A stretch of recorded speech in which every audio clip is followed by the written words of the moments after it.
जिसको थायराइड हो जाता है वही जानता है कि थायराइड से क्या परेशानी होती है। तो किसी तरह का भी थायराइड हो बिल्कुल जड़ से खत्म हो जाता है और 10 दिन में नॉर्मल हो जाता है। और हमारे यहाँ सभी तरह का जो इलाज होता है हम लोग हर्बल से करते हैं और मरीज को किसी तरह की कोई परेशानी नहीं होती है। बहुत खुशी की बात है कि हमारे यहाँ अलकबीर हर्ष में जिस तरीके से बरसों तक शुगर पर रिसर्च होते रहा, शुगर का इलाज होते रहा, लेकिन आज उस पर कामयाबी हासिल हो गई है, उसी तरीके से थायराइड एक बहुत ही बेकार और बहुत ही अजब टाइप की बीमारी है। किसी को समझ में नहीं आता है और जिसको थायराइड हो जाता है वही जानता है कि थायराइड से क्या परेशानी होती है। थरथरी हो जाती है, कमजोरी लगती है, बदन भारी हो जाता है, नींद आती है, चलने का मन नहीं करता है। थायराइड जो आप जान ही रहे 2 तरह का होता है, एक में आदमी मोटा हो जाता है, एक पतला हो जाता है।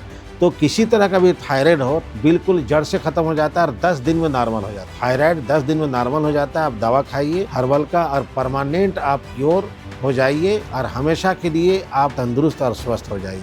और हमारे यहाँ सभी तरह का जो इलाज होता है हम लोग हर्बल से करते हैं और मरीज को किसी तरह की कोई परेशानी नहीं होती है। और जो भरोसा नहीं करते हैं तो उनकी तो बात ही अलग है, लेकिन जो भरोसा करते हैं वो लोग जानते हैं कि कैसा इलाज होता है।